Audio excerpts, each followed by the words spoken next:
welcome to XQ. This is the third part in a multi-part tutorial series on deploying and managing XQ Secure Gateway.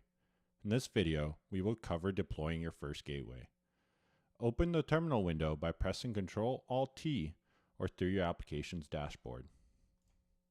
Within the terminal window, input sudo apt-get update and sudo apt-get upgrade, followed by pressing enter to ensure your system is up to date. Once complete, install OpenSSL by inputting sudo apt install OpenSSL and pressing enter. Now you're ready to run XQ Secure Gateway. Navigate to your previously downloaded folder within the terminal window. Unzip the contents of the XQ Secure Gateway. To do so, input unzip space xq-config-routing.zip. This will unzip the contents of the folder. cd into the newly unzipped folder, and within this folder, input sudo /xqmon-c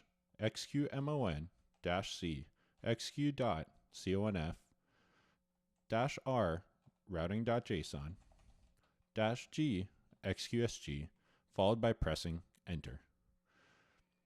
This will now start XQ Secure Gateway with monitoring enabled. In order to verify that you can remotely manage your gateway through the Gateway portal, open a web browser, followed by navigating to gateway.xqmessage.com. Log in using a magic link or a Google single sign-on. Within the Gateway's menu, you will now see the status as a green light, as well as the connection IP of your address, and you now have the capabilities to remote restart as well as stop the gateway. Additionally, you can also make configurations to the gateway just by clicking on it and adding additional routes or additional mappings depending on your preferences.